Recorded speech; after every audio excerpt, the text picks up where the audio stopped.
Ito ang Chicharong Inantala dito sa Nueva Ecija. Nagpa-pop siya talaga. Lumalaki siya pag pinrito. Ano nga ba ang Chicharon Inantala? Para siyang delaying the process. Pause muna tayo bago mo gawing ready to eat chicharon. Welcome dito sa Nueva Ecija, kung saan titigim tayo ng mga local version ng mga kilalang pagkain sa Pilipinas. Katulad na lang nitong chicharon. Bagnet inantala kasi yan yung talagang may laman. At mamaya sa dulo ng video na to ay titigim din tayo ng mga lutuing kambing. Patay na rin ang tinumis o yung version nila ng dinuguan dito sa probinsya. Kalderetang kilawin, kapukan, papaitan. Papaitan. Pero bago ang lahat, dito muna tayo sa ating first stop. Ito ay isang chicharunan. Welcome dito sa Sapanghain, Nueva Ecija. Sa likod ko ngayon ay napakaraming mga display na chicharon at hindi ko kilala yung iba. Tara, punta tayo doon, tanong natin at order na rin tayo ng mga kain natin today. Let's go! Hello po, good morning po ma'am. Hi, good Nakita ko morning. po dun sa karatula nyo, chicharon inantala. Ano po ba yung inantala? Ang ibig sabihin ng inantala, yung delaying the process of chicharon. Yung balat ng baboy, bago siya maging chicharon, ay inaantala muna. Pwedeng mag-pause muna tayo bago mo gawing ready to eat na chicharon. Time out muna. Yes, Parang oo. ganon. Yung pala yun. Ito naman pong isa, ano po ang tawag dito? Actually, inantala tong dalawa. Ang kaibahan lang nito, ito ay walang laman. Balat lang siya. Okay. Okay. Oo, kita naman. Yes, tapos ito yung may laman. Bagnet siya kung tawagin. Nasa magkano naman po to pag binibili? Ang price namin sa may laman ay 800 per kilo. Doon sa balat lang ay 750. Ito po yung pinaka-chicharon dito sa Nueva Ecija, ang tawag inantala. Yes, inantala. Pero ang sikat na sikat dito is yung tinatawag natin palutik. Yun yung ready to eat na. Chicharon palutik. Palutik means it's the process again eh. Nilulutik mo ng matagal yung balat para ma-achieve mo yung crunchiness at at the same time malinamnam siya. So at the end of the day, chicharon po silang Yes, lahat. oo, chicharon. Yung proseso po ang tinatawag yung inantala. At saka, Yung inantala is ready to cook. Chicharon palutik ay ready to eat. okay, may mga natutunan agad tayo. Nag-uumpisa pa lang tayo, nakakabusog na sa impormasyon. At gano'n naman po katagal piprituin to para maging chicharon? Sa pagluluto, ang maganda, may preheat sa una. Means, mahinang mantika lang. Siguro mga 15 minutes, papalambutin mo yung inantala. And after nun, hanguin mo. And then, pwede na natin ilakas yung apoy. And then, tsaka natin ibalik. Doon na natin makikita nagpa-pop siya. And then, wag natin kakalimutan, pag nag-pop na siya at hinango, kailangan natin siyang i-season. Depending sa panlasa ng consumer. Pwede rin pong bumili na ganito, hindi pa siya chicharon. Yes, pwede. Pwede nyo nang giluhin. Ito yung mga dinadala sa abroad. Oo nga. Binabiyahe sa iba't ibang probinsya. Marami nagpupunta dito. Dito sila bumibili ng pangdala nila sa abroad kasi matagal ang shelf life nito. Ayun. Sige po, o-order ako at papaluto ko rin Yes, po para pwede, makita namin pwede, yung proseso. So, eto na. So, Lagay- dalawang pong Yes, proseso. oo. So, itong nilalagay na una, ayan Di yung pa siya una. ganun kaya init ang mantika. Oo Kaya, nga, nakikita nga natin. Paglagay Ayan. ng balat, hinalang muna yung apoy. Para ka lang nag-iinit ng balat. Hindi mo pa siya paalsahin. Hintayin mo lang siyang lumambot. Parang pinapakuluan siya ng mild pa. Yes, oo. Sa Parang mantika. preheat. Yan, Oo. ginagawa yan para maging crunchy yung niluluto. Ginagawa yan sa crispy pata, sa fried chicken, double fry ang tawag nila. Oo. Ito namang isang malakas, high heat. So, dito po yung popping na. Yes, popping na siya. So, magiging chicharon na Yes, talaga yung yan ang tsura. siya bubukas. After almost 15 to 20 minutes, eto naman yung proseso na ipapop na yung balat. Kung anong alam nyong itsura ng chicharon, ganun ang goal na mangyari dito. As you can see mga kas, paglagay, lumutang agad, nagpopping agad yung mga chicharon. Yeah ma'am, sa mga curious naman na gusto makatikim nito, paano ba kayo puntahan? Dito sa Panghain, Nueva Ecija. Sa mga hindi makapunta sa shop namin, pwede tayong magpadala via different courier. Pwede rin kayong mag-resell. Message lang kayo sa Facebook page namin. Talaga naman, manyaman Kenny. Manganta na mga kap! Kainan na mga kap! At welcome dito sa Rice Granary of the Philippines, Nueva Ecija, para tumikim nitong chicharong inantala kasama si Camera Woman. Hi Cabs Nation! Welcome sa Sapanghain dito sa Nueva Ecija. Dito kay Angel, Inantala, and Chicharon. Yan. Kasi ang chicharon nila dito, meron siyang proseso na kung tawagin nila ay inantala at narinig nyo kanina. At ang nasa harap natin ngayon, yung mga chicharong may laman, kumbaga bagnet style. Kaya malalaki yung piraso may taba, may laman. Ayan o, Yan. ang laki. Ito yung pinanood natin kanina na niluto, para siyang egg Egg crackling. crackling. Ayun. O, tingnan na natin. Sige. Nawala mo na sa usawan. Cheers. Ayan. Bagong luto. Kasi pag bagong luto ng chicharon, syempre minsan may ano pa yan kasi mainit pa. No? Kaya kailangan pa siyang i-rest. Pero kung malamig na, sobrang crack pa yung maririnig nyo At doon. saka, tingnan mo. May laman. Taba, laman, balat. Pag sinabing chicharon, kung ano ang natikman mong chicharon sa inyo at kung ano ang chicharon natikman mo sa ibang lugar, halos ganun din naman. Papakas lang. Nag-iiba lang yung tawag at saka proseso. So at the end of the day, masarap kumain ng bagong luto na chicharon kahit nasaan ka man lupalop ng Pilipinas. Well, tama naman kasi dito sa Pilipinas may mga iba't ibang klase ng chicharon. May chicharong kamiling, may chicharong kangkang. Chicharong gagwa. Ang dami. Iba't ibang klase ng chicharon. Nagbabago lang to sa proseso at yung tawag sa proseso. Oo. Ito namang isa, palutik kung tawagin. Palutik. Ito naman yung mga balak-balak. Pag chicharon, chicharong may laman, may taba, at saka chicharong balak. Pero ang sabi kasi, based sa research ko, ang palutik daw talaga ay yung extra crispy version na lightweight na chicharon. So, ibig sabihin, puro balat siya. Magaan lang, Ito pero sa'yo. sobrang crispy. Tignan natin. Cheers. Cheers. Ah. Paras lang din. Alam mo, may pagagat ko sa ngipin, lusaw agad yung balat. Actually, mabilis siya malusaw. Parang inipit mo lang siya. Lightweight lang. Meron silang sukang atsara. Maglagay tayo sa mangkok, tapos sausaw tayo. Game. Subukan natin yung sausawang Cheers. atsara. Ang sarap nito ah. Bawang, tamis, asim, bagay ka. Ito yung sa bagnet eh. Yung juice oh, ayan oh, kitang-kita pa yung taba oh. Buong-buo pa siya, 'di ba? Nagmamantika pa. Tutok, batok, chicharon na nga lang. Paalala lang, wala pong dine-in dito. Ito po ay parang pasalubong center, kumbaga. Along the highway lang siya. Meron silang mga nakabalot na, meron din na pwedeng ikaw yung bibili at ikaw na yung magluluto sa bahay. Ituturo nila sa'yo. Kasi nakita ko kanina yung proseso. Yung presyuhan nila dito, nung time na binlag namin to, ngayon, 750 per kilo at saka 800 per kilo. Pero nga, ang price ng katulad ng chicharon o lechon o kahit ano man, ay moving yan. So, pwedeng magbago yan without prior notice. Maaaring after 1 year mo to napanood, tapos pumunta ka, bakit ganun? 800 Ang bago lang. Bago. Ganun po talagang sadya. Moving po. Pwedeng mag-iba, pwedeng bumaba, pwedeng tumaas. Yun. Actually, ang pinakamabilis mag-move na price ay baboy. Bukod sa gulay. So, good start para sa ating Nueva Ecija tour. Feeling ko marami pang pwedeng puntahan dito eh. Oras na para sumakay ulit sa sakyan at punta na tayo dun sa susunod. Again, nandito tayo sa Angels, Inantala, and Chicharon. Nandito to sa Sapangain, Nueva Ecija. Tara na, let's go!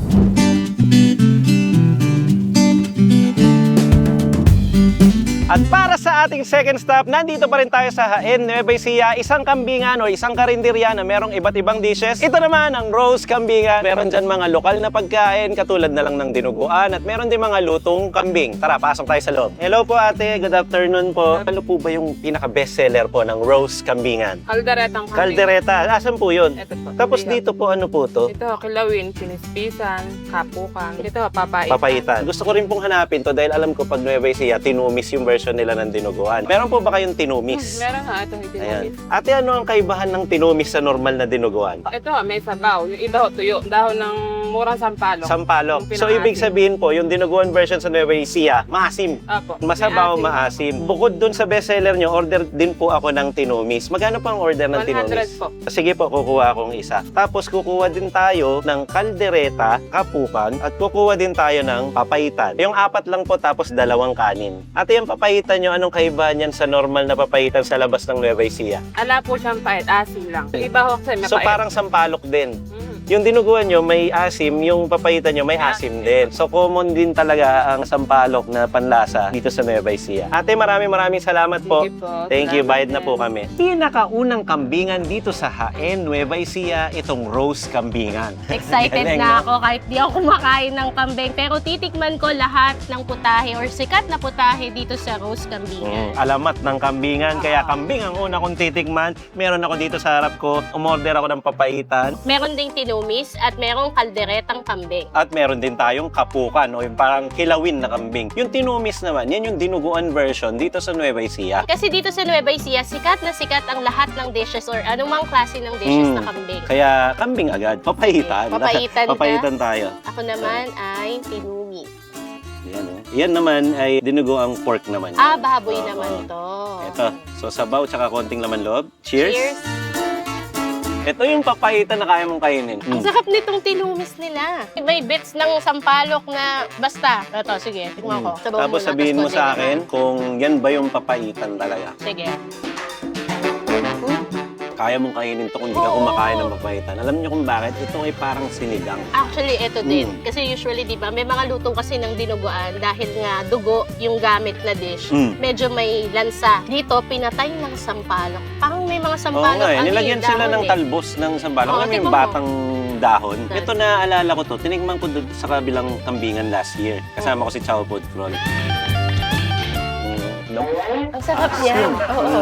Ang sarap nun. Ako ito nagustuhan ko agad. Pero syempre, Asim, ma-oily, parang ang sarap ng pork, yung nanuot, yung asim. pag kinakagat mo nga yung pork, parang yung gamit yung laman ng pork, parang pangkilayin eh. Actually, Mukha siyang kilay. oo, mukha siyang kilayin eh. Looks like kilayin siya. Pero ang nagdala, ito talaga yung mga talbos nung sampalok eh. No? Ito din ang question ko at sa comment section last year sa Nueva Ecija. Bakit daw papaitan? Na walang Kung hindi pait. naman mapait. May kanya-kanya naman version ang bawat probinsya. So, we respect ang version ng Nueva Ecija. Pinupuri namin na talagang na-execute ng maayos yung inyong twist sa papaitan. So, papaitan siya, pait dapat pero asim po yung pumasok. At ang kagandahan, asim siya ng sampalok. Kumbaga, fruity siya na asim. Parang ganun. So, meron tayong kapukan, tsaka merong kaldereta. Sabi nila, bestseller daw tong kaldereta. So, hindi na ako makapaghintay. Kukuha Sige, na ako alam niyan. ko namang paborito mo ang mga sauces. Ayan, kunin natin to. Yun, no? So, Lagay natin sa kanin. Lagay ko sa kanin. Tikman natin. Cheers. Bestseller! Mm. Parang siyang bakareta. Mm. Pero kambing. Hindi siya yung pinakamalambot na kambing. Pero masarap siyang nguyayin. Kayang-kaya. Yung sauce niya, very thick. Ramdam mo yung mga gaspang ng mga grain dun sa sauce niya. Actually, hindi ko ramdam na kambing siya eh. Oo. Hindi mo Hindi mahalata. mararamdaman. Parang pag tinuro mo, gusto ko yan sauce eh. Huli mo na malalaman kambing pala. Yung sauce niya, yun yung nagdadala. Gusto ko yung sa sauce pa lang eh, no? Pero bago natin balikan yung mga paborito natin balikan, tikman natin lahat. Ito naman ay parang kilawin. Actually, kilawin talaga siya. Pero mas kilala siya dito bilang kapukan na Laman kambing. loob ng kambing. Tsaka balat. Balat. Ayan, Okay. may balat. Pag in-order mo to, nilalagyan talaga nilang ng sibuyas on top. Yeah. Yan. Tikman natin. Pulutan. Mm. Very neutral, hindi naman maasim. Actually, may konting sweetness din. Well, may asim siya, konting-konti. Yung asim na parang kalamansi siya. Mas lamang yung kinilaw na lasa pero hindi maasim. Hindi siya maasim. Ang nag-additional na flavor talaga, yung toppings ng fresh na sibuyas. Yun yung tapang na nagdadala dito sa kilawin na to. Wala siyang anggo. Ako sakto. Perfect. Tinumis tayo. Parehas tayo. Yan o, may laman, may taba, may laman loob, may karne. Perfect. Alam mo, nakaka-amaze talaga dito sa Nueva Ecija kasi kaliwat kanan talaga yung mga kambingan dito. Pero syempre, iba pa rin kung ano yung titikman mo mismo yung lugar na isa sa mga kinikilalang nagsimula. Well, dito sa Nueva Ecija, marami talagang kambingan. Ang dami nating nadaan Dami ng na kambingan. daanan ng kambingan. Nag-end kami dun sa, pwede bang malaman kung sino nauna, sino yung matagal na, sino yung paborito ng mga tao, ng mga lokal. Dito kami nauwi. Dinaan namin dito. Dito na kami kumain. Ano mo yung sabaw? Ito din yun. Papaitan, no? Talaga. Here. Hindi, mainit pa kasi. Refreshing. Alam mo, kahit ang init dito, kahit ang init, mainit kasi, mainit talaga, mainit na eh, panahon na ng summer eh. Ma-enjoy mo yung mainit na sabaw na ganito yung lasa, parang comforting siya. Thank you so much, Cab Station, sa laging pagsubaybay dito sa Team Canlas TV. Thank you din sa mga lagi namin kasama sa pag-video, Chow Food Crawl, E-Tour, at syempre, si Billy Passion. Ay, Tatago. mabait siya ngayon, mabait siya ngayon. Hindi siya mga agaw ng food. Oo, eh. hindi. Pero, madating na po ang bonus clip para makita nyo ang katotohanan kay Billy Jumbo Passion. At saka, yung take-out, yung mga take-outs ba? Sige. Iba talaga Abangan eh. nyo. Naghanda talaga kami ng bonus clip para sa inyo. Sana mag-enjoy kayo at sana meron tayong natutunan dito sa video na pupunta tayo ng Nueva Ecija. Sana para na rin namin kayong pinasyal. Sana nag-enjoy kayo at sana umabot kayo dito. Marami pa sanang sana pero sana magkita-kita ulit tayo sa susunod na video. Iba talaga enjoyin ng pagkain na sikat sa isang lugar. Oo, totoo. Yung kung saan siya nagmula. Kami po ay nagta-travel sa mga lugar para tikman kung ano ang bida sa lugar na yon. Hindi na po natin pakikilaman kung siya ba yung sikat Oo, na siya ba yung kainan. nauna, siya ba yung Ang importante, kinain natin siya doon sa lugar na kapanganakan niya. O yun, hanggang dito na lang muna. Ako po, si At Cabses. ako naman si Camera Woman. At ito po ang Team Canlas TV na lagi magsasabi at magpapaalala sa inyo. Na wag niyong kakalimutan at lagi niyong tatandaan. Nagmamadali na si Gabshes. Rapper eh. Happy thoughts. Cheers muna tayo. Happy thoughts tayo lahat. Maging masaya tayo palagi.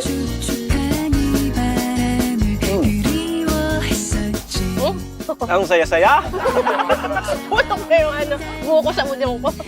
Dito sa Nueva Ecija, talaga namang manyaman. Kenny! Bye and peace out sa inyo. Bye, Captain! Alright. Thank you again! Comment Kain lang pa kayo sa tayo. baba. Punta kayo dito sa Nueva Ecija. Tikman nyo tong tinis. Natikman niya na ba? Ang galing, galing. Uy, may inaabot si Chow Food Hall, ah. Thank Uy, you wow. po, Rose Kambingan. Ang dami naman yan. Ay, mayroon din pala silang leche plan dito. So, dito, hindi kayo magkakanda leche-leche. Kompleto lahat. Hindi kasi kapag ganito yung mga klaseng pagkain, ang sarap ng may matamis after. Cameraman, ikaw na magtakip niyan. Ayaw na nilang matapos. Bye-bye! Bye! Pero bago ang lahat, dito muna tayo mag-isa. Tol, may free taste daw, tol. Oh. Kilala kita, ikaw tinawag ko eh. 3 days. Pag mga free taste talaga, mabilis ka eh. Nakakaingit naman yun. Nakakaingit naman. Mabawang yung lasa. Yung suka, manamis-namis. Tama yung arin. May nag-vlog pala dito. Vlogger list. Uy. Free taste tol ha. Hindi merienda tol ha. Free taste. Free days ba to? Free taste. Nakaisa pa lang naman ako. Oo. Sarap nga. 5 minutes na ako nawala. Ganito na lang natira tol. Ano nangyari sa'yo? Nari ka. Nangyari, gulat na gulat ka. Ano ako sa nag-shoot ako ng kabuuan nito. Wala ka dito. So may kasalanan sila. Di wala. Ayan. Hindi ako nagtitinda. Oo. May naman. Naghihintay lang sila nito eh. Tema, nagtiting ako. Sige na nga, tutulungan ko na kayo. Oh, hindi pa ako nakakain. Kita mo, hindi pa nakakain si camera woman, oh. Teka. Nasa kamay ko na Wait mo doon, ah. Ito, masarap yung suka. Yan, oh. Yung suka nila, mabawang. Yun yung, okay pag chicharon talaga yung mabawang. Mami, kailangan pa po bang i-explain kung masarap? Parang wala na. Inubos po nila. Grabe kayo sa plate, eh. Nakakaya kayo. Ubusin po namin. Oh, wala kang alam niyan, ha? Paano pa pag may alam ka na? Subukan ko lang. Tapos na po kami, ma'am. Maraming salamat po sa pagbigay. Ay, wow! Meron po kayong pasalubong. Ay, salamat po. Sige po, para matikman po nila. Ayan, ang bembol gang. Bakit ka mabigatan? Ayan. Salamat po again, Angels Inantala and Chicharon at iba pa dito sa Sapang, Haen, Nueva Ecija. Diretso na tayo dun sa next stop. Let's go! Thank you po. Free taste yan, tol. Oo, tol. Free taste yan? Free taste lang yan? Grabe naman free taste dito, may kanin. At bukod dito, meron din POB yan. POB naman ni Billy Jumbo Passion. Panoorin nyo. Magandang araw po. Ay, napakabait mo naman pagka-channel mo na yung pinag-uusapan. Panoorin nyo po doon sa Billy Jumbo na yung mabait na Billy Jumbo na karakter nandun. Balita ako Balita ako nag-downgrade yan, ah. Nag-downgrade? Nag-downgrade yan, ah. Si Billy pa siya. Ano din-downgrade mo? Nabalitaan ko nga, nag-downgrade daw ako ng sakinatan. Dinowngrade mo ba yung sasakyan mo? Parang nakita ko meron kang brand new, downgrade ba tawag doon? Hindi ko maintindihan eh. Paano ba yung upgrade? Downgrade, tsaka ano? Hindi, kasi ano ba talaga sasakyan mo? Nalilito rin ako eh, dahil hindi ako nakakapunta sa garahe mo eh. Naka-Suzuki Espresso na ako tol. Espresso. Nasa si Ratrat. Congrats sa upgrade mo, tol. Brand new yun, kaya ang galing-galing mo talaga. Ayan, Nabigla talaga ako sa downgrade. hindi upgrade yun. Ano bang brand new ay upgrade? Tama yun, upgrade, hindi downgrade. At lagi nating isipin yung up, pataas. Wala tayong papansining pababa, puro up. So walang downgrade, puro upgrade. Okay? Let's go. Next clip.